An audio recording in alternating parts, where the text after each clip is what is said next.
Hello everyone, welcome back to the channel. तो I hope आप सब बहुत अच्छे से होंगे। सो आज मैं आप लोगों के साथ शेयर करने वाली हूँ कि मैंने अपने न्यू बॉर्न जो कि मेरा अभी आने वाला है उसके जो क्लोथ्स हैं वो कैसे मैंने पूरे सब वॉश किए हैं, क्या प्रोसीजर मैंने फॉलो किया है, वो सभी मैं आप लोगों के साथ शेयर करने वाली हूँ। और जैसे कि मैंने आपको बताया था कि अन्वित के भी कुछ मेरे पास ड्रेसेस रखी हुई हैं जो मैं अपने न्यू बॉर्न के लिए यूज करने वाली हूँ, तो उनको मैं कैसे वॉश करने वाली हूँ और जो मेरे मैंने परचेजेस हैं उनको मैं कैसे वॉश करूंगी, तो सबका जो डिटेल प्रोसेस है वो मैं आप लोगों के साथ शेयर करूंगी। क्योंकि इस टाइप की वीडियोस जो हैं वो मतलब हेल्प कर जाती हैं कहीं ना कहीं, क्योंकि हर किसी के जो मेथड होते हैं, हर किसी के जो तरीके होते हैं वो स्लाइटली डिफरेंट होते हैं, तो कुछ ना कुछ सीखने के लिए हम लोगों को मिल ही जाता है। तो चलिए अभी हम लोग टाइम वेस्ट नहीं करते हैं और मैं आपको अपना जो पूरा डिटेल प्रोसेस है ना, मैंने कैसे क्या फॉलो किया है वो मैं आप लोगों के साथ शेयर करती हूँ। सो सबसे पहले हम लोग वॉश करने वाले हैं अन्वित के जो ओल्ड क्लोथ्स है ना वो, और ये वाले जो क्लोथ्स हैं वो हम लोगों ने इमरजेंसी में वॉश किए थे।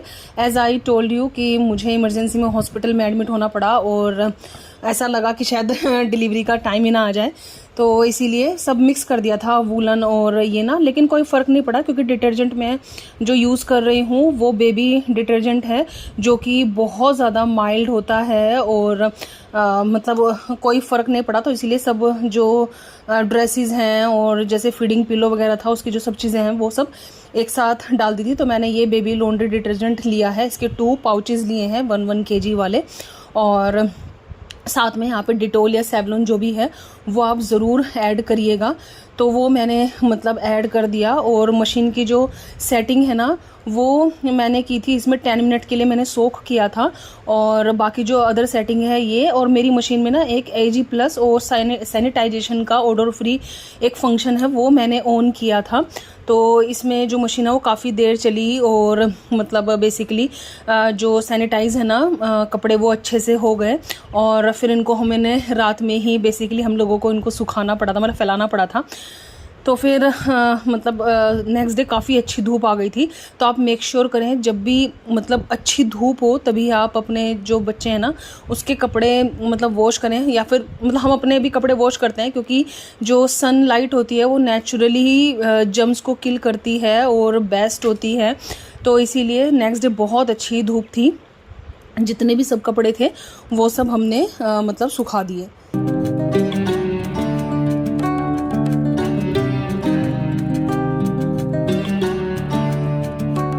सो जितने भी कपड़े अच्छे से वॉश हुए थे उनको मैंने आयरन कर दिया। और ये जो प्रोसेस है वो बेसिकली मेरा 3-4 दिन चला था, क्योंकि एक दिन में सब काम पॉसिबल नहीं है। जब काम अकेले करने हो तो थोड़ा सा मतलब टफ हो जाता है। तो सौरभ हालांकि बोलने लगे कि तुम इनको बाहर आयरन के लिए दे दो, लेकिन मुझे बाहर आयरन के लिए देना सेफ़ नहीं लगा न्यू बॉर्न के कपड़े, क्योंकि वो पता नहीं किस तरीके से रखते हैं, कैसे रखते हैं। तो मुझे लगा कि टाइम निकाल के मैं ही सब कपड़े अच्छे से आयरन करूँगी। और आयरन का जो प्रोसीजर है वो बेसिकली ये है कि बाहर तो मैंने आयरन की है कपड़ों को, लेकिन जो पार्ट बॉडी को टच होता है यानी इंटरनल साइड, तो वो भी हमें आयरन करना बहुत ज़रूरी है। तो मैंने कपड़ों को बाहर से और अंदर से सबको अच्छे से आयरन किया है। और जितने भी मेरे फीडिंग पिलो थे या फिर जो अन्वित की मतलब मैंने जो चीज़ें रखी थी, जैसे उसकी एक मेरे पास गद्दी थी, तो वो सब भी मैंने अच्छे से आयरन किया है ताकि जो जर्म्स हैं वो अच्छे से मतलब किल हो जाएं और जो कपड़े हैं वो एकदम फ्रेश मतलब लगें। और ये मतलब जितने भी वेस्ट हैं और जो जंप सूट्स हैं वो सब मैंने ऐसे ही बटन ओपन करके मतलब अच्छे से इनको मतलब प्रेस किया है ताकि इनके जो जर्म्स हैं वो अच्छे से मतलब किल हो जाएं। तो ये जैसे क्लॉथ नैपीज़ हैं इनको भी इंटरनल साइड से बहुत अच्छे से तेज आयरन से मतलब तेज आयरन की है। बेसिकली कपड़ों के आपको मटेरियल देखना पड़ेगा। जैसे ये कॉटन था तो उसमें मैंने तेज आयरन की है, कुछ कपड़े ऐसे थे जो जिनमें माइल्ड आयरन चलनी थी, तो ऐसे मतलब मैंने किया है। तो मतलब इस प्रोसेस से मैंने जो अपने ओल्ड क्लोथ्स हैं वो मतलब किए हैं। और और जो जो कपड़े आयरन करते जा रहे हैं वो सौरभ ने अच्छे से मतलब बैग में पेपर वगैरह लगा के उनको रैप करके रख दिया, क्योंकि अभी हॉस्पिटल बैग पैक करना बाकी है और फिर मतलब अगर ओपन में रखेंगे तो धूल वगैरह आ ही जाएगी। तो इसीलिए हमने सोचा कि इनको अभी के लिए फॉर कुछ 1 वीक पैक करके रख देते हैं ताकि इन पे धूल ना लगे। तो ये सब काम तो हमें पहले ही करने पड़ते हैं, लेकिन ये है कि उनको धूल ना लगे तो इसलिए ओपन एरिया में रखना ठीक नहीं है, इसीलिए उनको पेपर लगा के अच्छे से और पैक करके बैग में रख दिया। नेक्स्ट डे मौसम काफ़ी ख़राब हो गया, बारिश होने लगी। तो उसके 2 या 3 दिन बाद हम लोगों ने अपने जो न्यू क्लोथ्स हैं ना वो निकाले। तो ये पैडेड नैपी हैं जो मैंने सुपर मिनीज की ली हैं। तो बेसिकली ये मतलब टॉयलेट अच्छे से सोख लेती हैं 1 या 2 बारी का। तो इस बार मैंने मतलब ये वाली जो पैडेड नैपी है वो ली है। सुपर बॉटम का जो नैपी है वो लिया है। तो अब हमने जो नए कपड़े हैं ना उनको वॉश करना शुरू करते हैं। तो सबके जो टैग्स हैं बेसिकली वो सब अच्छे से कट कर लिया और चेक कर लिया किसी में कोई टैग ना हो, क्योंकि बच्चों को फिर इरिटेट करता है और बच्चे रोते रहते हैं तो हमें रीज़न पता नहीं चलता है। तो ये जितनी भी वेस्ट हैं सब न्यू, आप इनका शॉपिंग हॉल अलग से देखेंगे मैंने क्या क्या बाय किया है। और इनको जो वॉश करने का प्रोसीजर है वो सब ये है कि इनको मैं क्विक वॉश करूँगी, क्योंकि इनको मतलब बहुत ज़्यादा सैनिटाइजेशन का इनका ज़रूरत नहीं है। तो सेम इसमें मैंने जो बेबी वॉश है वो ऐड किया है और डिटोल ऐड किया है और उसको क्विक वॉश पे लगाया है ताकि जो इसमें मतलब थोड़े बहुत जम्स हैं वो अपना किल हो जाए। क्योंकि जो ओल्ड क्लॉथ हैं उनको अच्छे से धोना ज़्यादा ज़रूरी होता है, क्योंकि काफ़ी टाइम के लिए पैक मतलब रहते हैं और उनमें जो सीलन वगैरह है ये सब हो जाती है। तो ये सब कर दिया और मतलब 10 मिनट के लिए इनको सोख किया था और क्विक वॉश किया था। तो ये प्रोसीजर मैंने जो अपने न्यू क्लोथ्स है ना उनको वॉश करने के लिए किया है। आज धूप बहुत ही ज़्यादा अच्छी थी तो सब कपड़ों को अच्छे से स्टैंड पे खुले खुले फैलाया है ताकि सबको बहुत अच्छे से सनलाइट मिले और मतलब बिल्कुल भी जो मतलब भिजभिजे होते हैं ना वैसे नहीं सुखाया है, एकदम बहुत अच्छे से गैप देके। और मैंने ये मल्टीपल क्लिप वाला हैंगर लिया है जिसमें जितने भी छोटे छोटे कपड़े हैं सब वो हैंग कर दिए हैं और सबको काउंट करके हैंग किया है, क्योंकि छोटे कपड़े रहते हैं ना तो उड़ने का डर रहता है, जैसे मिटन्स हो गए, बुट्टीज़ हो गए। तो अगर कुछ उड़े तो एटलीस्ट हमें मतलब रहे कि कहाँ गया, तो इसीलिए। और क्योंकि मेरी मम्मी ने ही मुझे बोला था छोटे कपड़े सुखाओ तो हमेशा काउंट करके सुखाया करो। तो मम्मी के कुछ टिप्स ना बहुत ज़्यादा मतलब हेल्पफुल रहते हैं, तो वही चीज़ें माइंड में रहती हैं कि छोटे बच्चों के कपड़े काउंट करके सुखाने चाहिए ताकि उनके पैर आराम से मतलब बना सको। तो ये है और सब मतलब अच्छे से सुखाया। तो सौरभ ने भी काफ़ी हेल्प किया तो इन सब चीज़ों में, क्योंकि हम दोनों मिलके ही ये सब काम कर लेते हैं, क्योंकि मेरी हालत तो अभी डे बाय डे मतलब ख़राब होती जा रही है। तो जैसे सौरभ ने भी थोड़े बहुत कपड़े मेरे साथ सुखवा दिए थे तो इसीलिए। और अकेले फिर कुछ चीज़ें जैसे शॉपिंग वॉपिंग ये सब अकेले किया, लेकिन कुछ चीज़ें ऐसी हैं जिसमें मतलब सौरभ मेरी हेल्प करा देते हैं, क्योंकि अकेले बहुत सारी चीज़ें मैनेज कर पाना बहुत मुश्किल होता है। तो यहाँ पे जो ओल्ड गद्दी वगैरह थी ना उनको भी 2-3 दिन लगातार धूप में रखा ताकि उनके जम्स किल हो जाएं और अच्छे से मतलब वो मतलब धूप में रहे। तो तेज़ धूप थी जिसको मैंने 3-4 दिन फीडिंग पिलो ये सबको अच्छे से धूप लगाया है।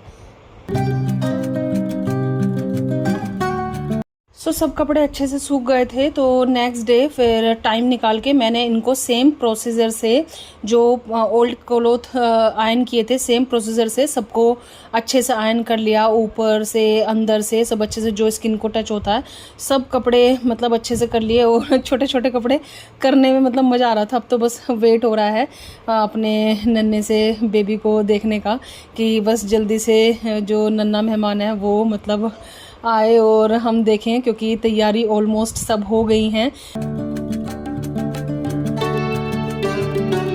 मिटन्स और बूटी की जिसकी जो मैचिंग थी वो सबको कैप के अंदर रख दिया, क्योंकि फिर टाइम पे मिलते भी नहीं हैं और ये एक साथ रहेंगे और खोएंगे भी नहीं।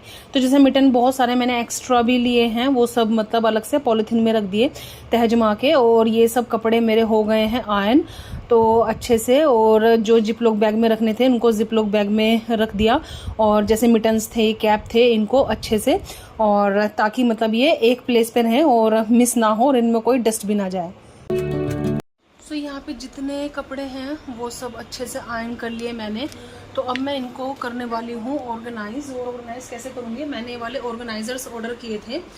तो ऐसे इसमें नीचे जिप लगी हुई है और यहाँ पे ऐसे पार्टीशन हैं। तो इनके अंदर मैं लगा के अपना जो बेसिकली मेरा अलमारी है ना, उसमें मैं इनको ऑर्गेनाइज़ कर दूँगी।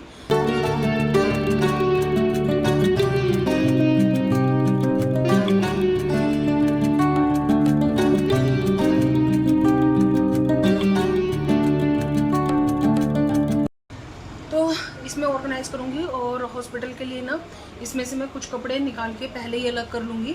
मतलब वो जिप लॉक में मैं पैक कर लूँगी ताकि फिर एकदम से मतलब फिर अफरा तफरी ना हो ना।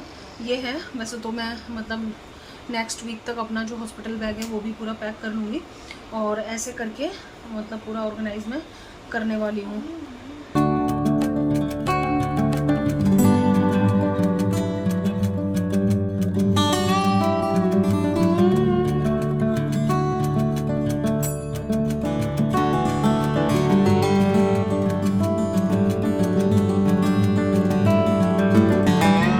ये वाले जो बास्केट है ना, इसमें मैंने जो पूरे जंप सूट्स हैं मतलब बेसिकली जो ड्रेसेस हैं ना वो रखी हैं। यहाँ पे 2 पीस जो ड्रेसेस हैं वो रख दी हैं।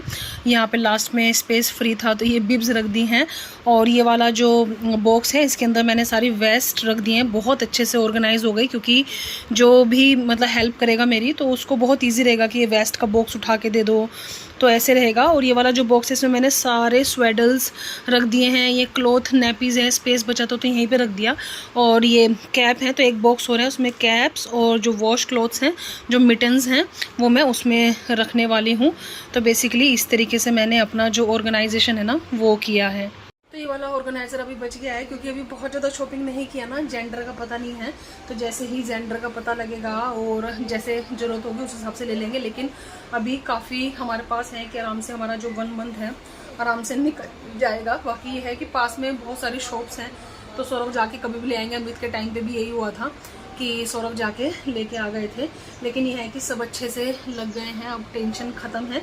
बस अब हॉस्पिटल का बैग पैक करना रह गया है। तो कुछ इस तरीके से मैंने जो अपना मतलब अपने बेबी के लिए कपड़े वॉश किए हैं उनको ऑर्गेनाइज़ किया है। बाकी आगे जैसे जैसे रहेगा वो तो चेंज होता रहेगा अपने कंफर्ट के अकॉर्डिंग। अभी जितना मतलब मुझे अपना कंफर्ट लगा उसके अकॉर्डिंग मैंने ऐसे ऑर्गेनाइज़ किया है। और हॉस्पिटल बैग भी कैसे पैक करूँगी वो आपके साथ में शेयर कर दूँगी। तो आई होप कि आपको अच्छा लगा होगा, कुछ इन्फॉर्मेशन मिली होगी। अच्छा लगे तो लाइक किए बिना जाना नहीं।